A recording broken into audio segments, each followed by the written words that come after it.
Hello, my name's Bev and I'm the author of the book Please Eat, A Mother's Struggle to Free Her Teenage Son from Anorexia, which describes our family's battle with the deadly eating disorder, anorexia nervosa, which my teenage son Ben developed back in 2009 when he was just 15 years old.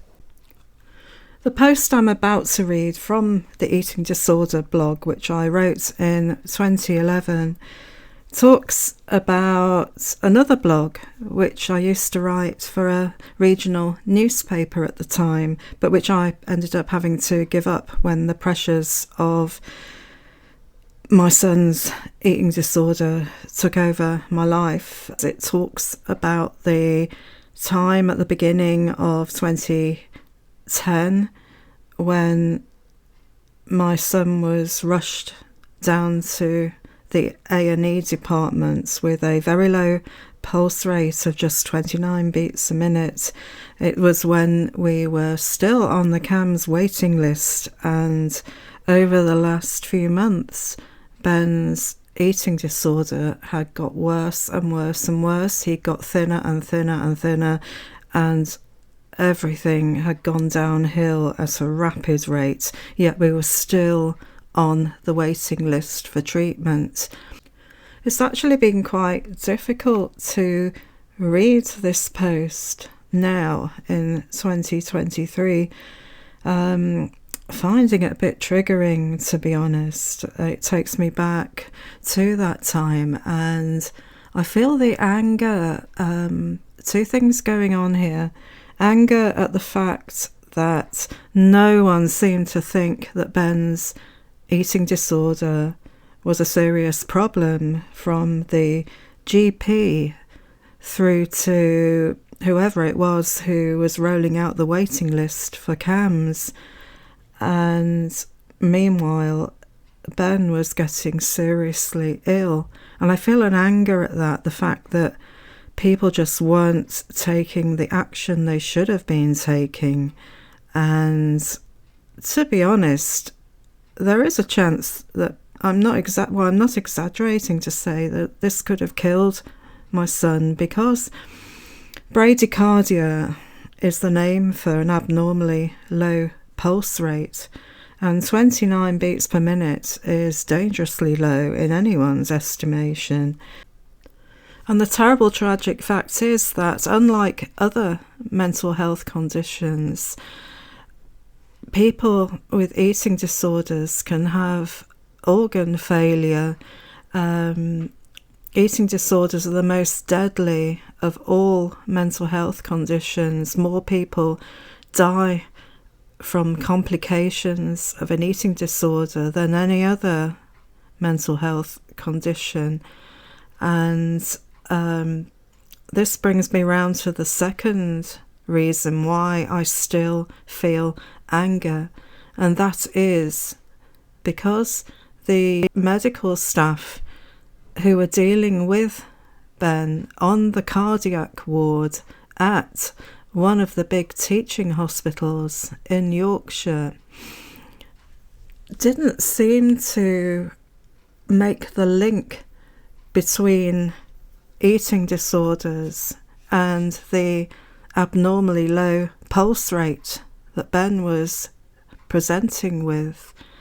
It just didn't seem to occur to them, and whenever I mentioned it, they just were not interested.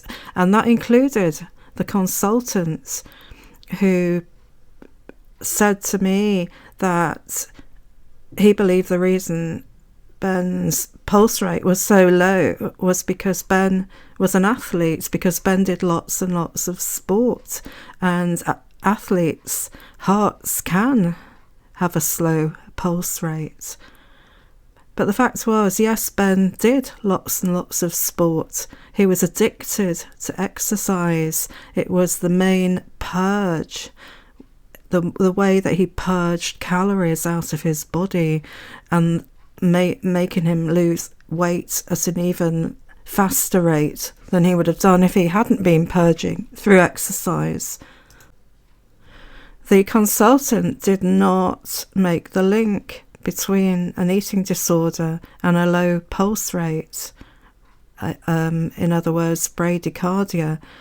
And even though I was telling it, I was almost shouting out, my son has anorexia, but they just weren't interested. And also, I talk in this post about the fact that Ben wouldn't eat the hospital food that was put in front of him, and I had to go down to get some healthy snacks from the hospital shop. I got some dried fruit and things, because that was the only thing Ben would eat. And there was no provision for anyone who was in that cardiac unit as a result of having an eating disorder, and someone like that would need specialist provision to make sure they did eat. Food is medicine in this case, after all. So yeah, this is just quite a long introduction from me this time, just explaining why all these years later I still feel the anger.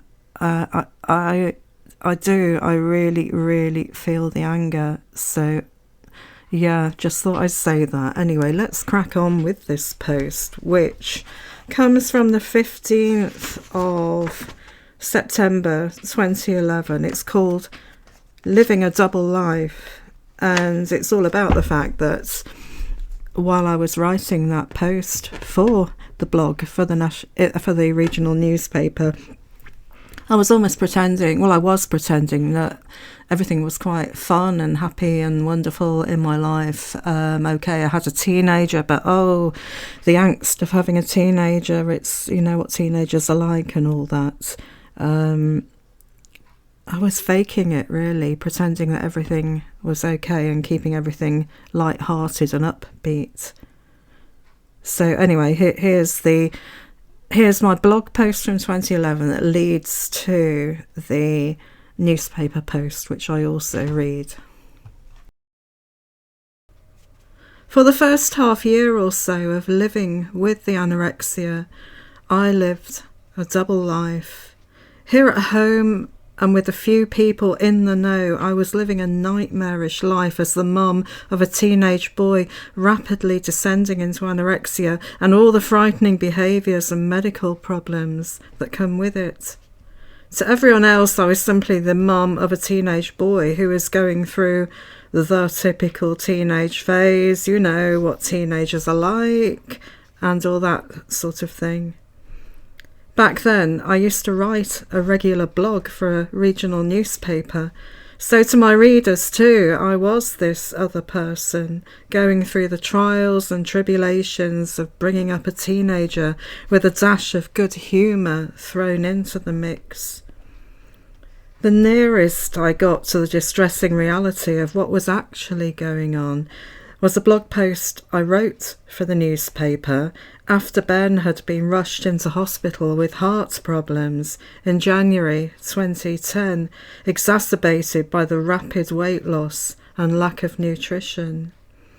Of course, I was maintaining a light-hearted approach. No one had the slightest idea what was really going on. And this is that post. And it's called Not a Week I Want to Repeat. How's your week been? Mine's been one of those where everything goes out of the window because you get a call from the school nurse saying your son should go to A&E fast. Worse, it isn't a broken nose like last time, or a broken hand like the time before. It's Ben's heart which is doing funny things and beating at half the rate it's supposed to. My heart stops as I start to panic, and it's totally true. You go ice cold when you get this kind of news. For the first time ever in the history of visiting A&E, we're spirited past the usual queue. In a flash, Ben's covered in sticker things and wired up to a machine. Next, he's wheeled into a cubicle where they jab a massive needle in his arm to take loads of blood while still monitoring his heart on the machine that goes beep. And because his arteries are like mine, i.e. difficult to locate. They have a heck of a job trying to get the big needle in. Ben's had some pretty hair-raising things done in his time, what with ingrowing toenails, several teeth out, the various bone breakages and so on. But this is the first time I've actually seen him cry. Me, well, if you've ever been in a situation like this, a zillion thoughts rush through your head from, I must ring his dad, to, this is my only child and this is his only heart. Suddenly I'm at the nurse's station saying, excuse me, I don't feel very well. They're sticking needles in my son. A glass of water later and a pull yourself together pep talk to myself. And I'm on the phone to Ben's dad saying, I don't think there's anything to worry about, but... Next, we have a succession of important-looking doctors frowning, taking notes, and repeatedly checking the machine. Smile and tell me it's okay and we can go home, I will them to say. But instead, they say he needs to go to the specialist cardiac unit at the other hospital in our city. I say something stupid like, well, what shall I do with my car? It's in the pay and display car park. And they give me a withering look. So, while Ben's being transferred by ambulance, I'm busy moving my car to somewhere where I can call a cab to take me to the city centre. There's never anywhere to park there, and who knows how long I'll be. It's like a nightmare. The traffic is horrendous. The only cab number I've got can't be here for half an hour, so I have to drive to my mum's, borrow her phone book, and explain what's happened without worrying her. Cab after cab, say there'll be ages. Finally, I find one that can be at my mum's in 5 minutes. But the traffic is in gridlock. Eventually I arrive to find Ben lying in a ward with 3 old men who sound like they smoke 60 fags a day. And so it goes on. Eventually I arrive to find Ben lying in a ward with 3 old men who sound like they smoke 60 cigarettes a day. And so it goes on. Wires, monitors, doctors, nurses, questions, heart x-rays.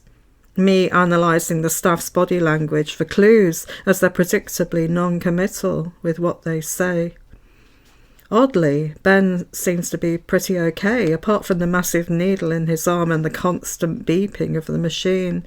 In fact, he's so okay, he makes me go down to the shop to get him something to eat, because the hospital sandwich they've given him looks as if it's 6 weeks old. Then he sends his dad down to get more food. It's funny how your mind works. Half of it panics with visions of cardiac arrests, heart transplants and worse. And the other half thinks, well, if they're allowing him to eat, they obviously aren't planning to operate. And he's at this end of the ward, not that end, the emergency end. And he's not seeing the consultant until the morning. If he was critical, he'd be seeing him now. Stuff like that. At 8:30 p.m, Ben's dad and I have to leave, and we're exhausted. None of us has a good night's sleep. I'm up at 4 a.m, head hurting, half wondering if I'll receive an emergency phone call. Meanwhile, Ben's trying to sleep with a massive needle in his arm, surrounded by old men snoring like pneumatic drills. But it all turns out okay. By the time the consultant does his rounds, Ben's heart has stabilised. There doesn't seem to be anything physically wrong with it, and he's allowed to go home. Not many clues as to why it might have happened, except that sometimes sporty teenagers can get dips in their heartbeat. But of course, if he ever feels strange again, he's to come straight back. But thankfully, the consultant doesn't seem unduly concerned. Mind you, I'm expecting the kind of mature, larger-than-life consultant who strides into the ward, James Robertson Justice, Sir Lancelot Spratt style. What we actually get is someone who looks like a sixth former. Can I trust his opinion? I wonder to myself, like you do. And that's the end of the newspaper post. It's also the end of that blog post from 2011. So anyway, thank you for listening. You'll find a link below to my blog, and you'll also find a link to my website where you can download free PDFs of my blog, and also a link to Amazon where you can buy a copy of my book.